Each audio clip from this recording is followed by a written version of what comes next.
औज़ुबिल्लाहि मिनश्शैतानिर्रजीम बिस्मिल्लाहिर्रहमानिर्रहीम। अस्सलाम वालेकुम वरहमतुल्लाहि वबरकातुहू। एक नई वीडियो के साथ एक दफ़ा फिर आपके सामने हाज़िर है।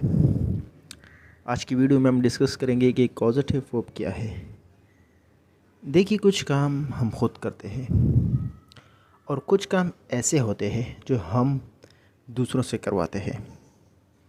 उसमें हमारी हुक्म, हमारी मंशा, हमारी मर्ज़ी शामिल होती है, लेकिन वो काम कोई और करता है।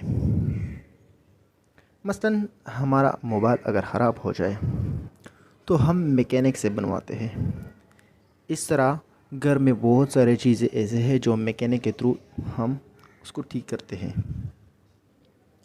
या घर के और भी बहुत सारे ऐसे काम होते हैं जो हम खुद नहीं कर सकते हैं और किसी और के थ्रू वो करना पड़ता है। उस चीज़ को जो काम किसी और के थ्रू किया जाए और जिसमें हुक्म, मदद और किसी को कन्विंस किया जाए काम करने के लिए, किसी पर ज़िम्मेदारी आयद की जाए काम करने के लिए, तो इस चीज़ को कॉज़ेटिव वर्ब कहते हैं। आज हम कॉज़ेटिव वर्ब डिस्कस करेंगे। डेफिनेशन है, the causative is that verb which shows that subject causes another persons to do something. तो कॉज़ेटिव वर्ब क्या है कि ये शो करता है कि सब्जेक्ट किसी और से काम करवा रहा है, कोई और काम कर रहा है, लेकिन रीज़न कौन है इस काम करने का, वो सब्जेक्ट है। तो इस चीज़ को क्या कहते हैं, कॉज़ेटिव कहते हैं। कॉज़ेटिव वर्ब इसको कहते हैं। आगे जाने से पहले हम इसके टाइप भी डिस्कस कर लेते हैं। इसमें मैक और मैक का जो पास्ट है वो मैड है, और मैक और मैड हम टू फोर्स, ज़बरदस्ती करवाना किसी से कोई काम, इसके लिए हम मैक का इस्तेमाल करते हैं। फिर गेट है और इसका जो पास्ट है वो गार है। तो ये टू कन्विंस, किसी को मनाना किसी काम के लिए, गेट ये काम करता है। इस तरह हैव है और इसका माजी जो है वो हेड है, और टू असाइन समवन, किसी पर ज़िम्मेदारी आयद करना किसी काम का, तो उसमें हम हैव का इस्तेमाल करते हैं। इस तरह लेट है, टू अलाउ समवन, किसी को इजाज़त देना। इस तरह हेल्प है, टू हेल्प, यानी किसी की मदद करना। तो ये इसके टाइप से आगे हम सबको डिस्कस करने वाले हैं। आइए अब डिस्कस कर लेते हैं कि मैक और मैड को हम एज अ कॉज़ेटिव वर्ब कैसे इस्तेमाल करते हैं। फार्मूला है सब्जेक्ट प्लस मैक या मैड। अगर बात फ्यूचर प्रेजेंट की होगी तो फिर मैक होगा, अगर बात पास्ट की होगी तो फिर मैड होगा, plus person plus base form of verb, जो असल में बेयर इन्फिनिटिव होता है। और इसका डेफिनेशन है, make is a causative verb which is used to show for someone for doing some things। तो ये ज़ाहिर करता है कि हम जब किसी को कोई काम, ज़बरदस्ती किसी से कोई काम करते हैं, यानी इसमें ज़बरदस्ती का फैक्टर शामिल है। हम ज़बरदस्ती किसी से कोई काम जब करवाते हैं, इसमें हमारा फोर्स शामिल हो, तो उस सूरत में हम मैक का इस्तेमाल करेंगे। आइए मैक और मैड के एग्जांपल्स देख लेते हैं। आई will make you do this work, मैं तुमसे ये काम करवाऊँगा। इसका मतलब है कि ये शो कर रहा है फोर्स, ताकत, ज़बरदस्ती किसी से कोई काम करवाना। I will make you do this work, मैं तुमसे ये काम करवाऊँगा। He can make me love, वो मुझे हंसा सकता है, यानी कुछ ऐसा करके वो कुछ कर सकता है कि मैं हंस जाऊँ। ही कैन मेक मी लव, वो मुझे हंसा सकता है। They made me clean this room, उन्होंने मुझसे ये कमरा साफ़ करवाया।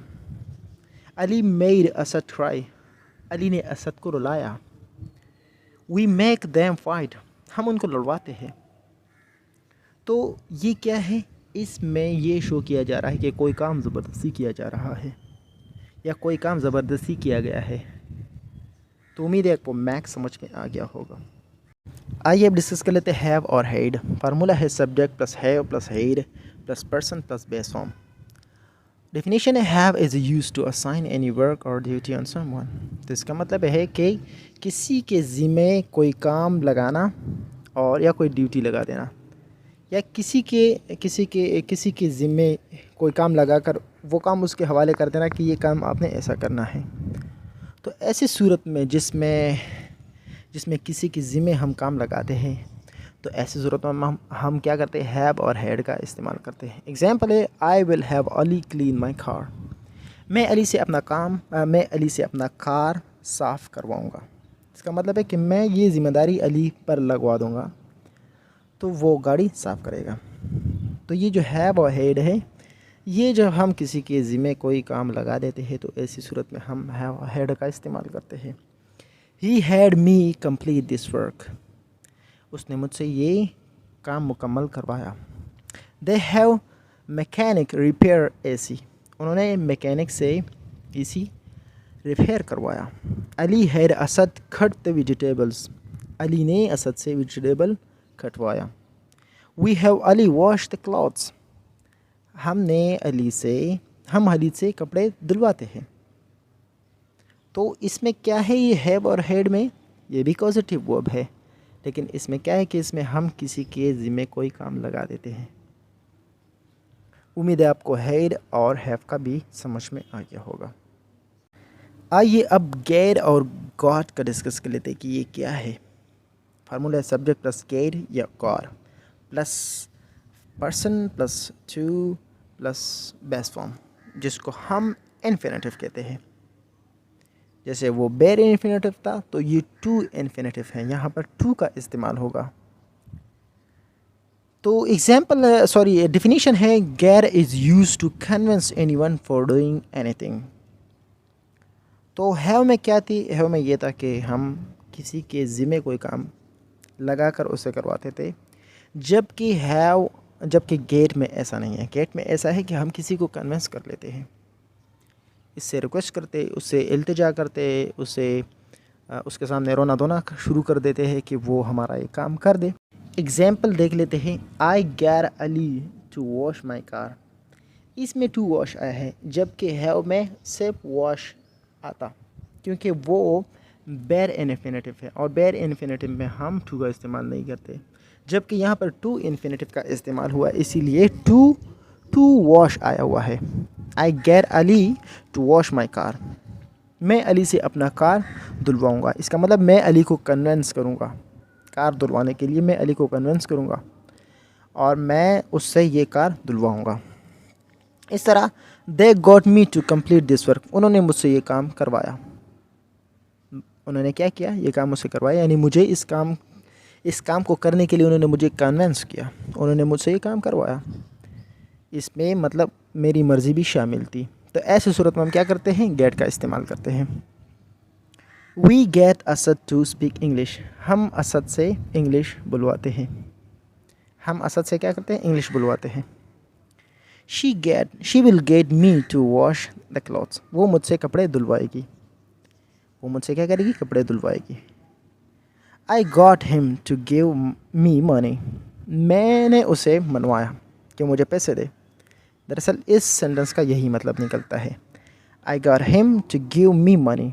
मैंने उसे मनाया कि वो मुझे पैसे दे। इस तरह I can get a boy to guide me. मैं एक लड़का ले सकता हूँ अपने आप को गाइड करने के लिए।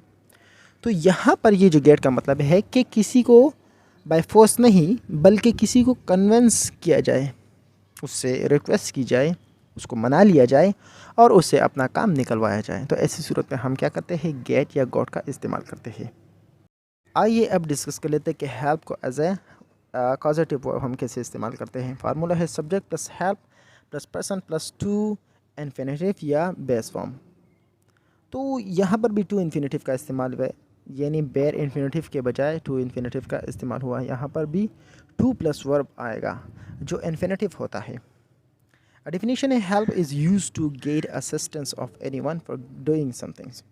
यानी किसी की मदद लेना कोई काम करने के लिए, तो उस सूरत में हम क्या करते हैं, हेल्प का इस्तेमाल करते हैं एज अ कॉजेटिव वर्ब। चंद एग्जाम्पल है वो देख लेते हैं। I help him to learn driving. मैं उसकी मदद करता हूँ ड्राइविंग सीखने में। देखो यहाँ पर भी ऐसा ही होता है, एक वो ड्राइविंग सीख रहा है, लेकिन किसके थ्रू सीख रहा है, मेरे थ्रू सीख रहा है, क्योंकि मैं उसकी मदद कर रहा हूँ। तो ये जब एक बंदा किसी और से काम करवाए इसी को ही तो कॉजेटिव वर्ब कहते हैं। तो ये हेल्प यहाँ पर कॉजेटिव वर्ब है, क्योंकि वो ड्राइविंग तो सीख रहा है, लेकिन किसके थ्रू सीख रहा है? मेरे थ्रू, क्योंकि मैं उसकी मदद कर रहा हूँ। वो जो काम कर रहा है उसका रीज़न मैं बन रहा हूँ। तो ये हेल्प यहाँ पर positive verb as a positive verb इस्तेमाल हो रहा है। They help me to complete this work, वो मेरी मदद करते हैं इस काम को मुकम्मल करने में। We help Asad to speak English, हम असद की मदद करते हैं इंग्लिश बोलने में। She will help me to wash the clothes, वो मेरी मदद करेगी कपड़े धोने में।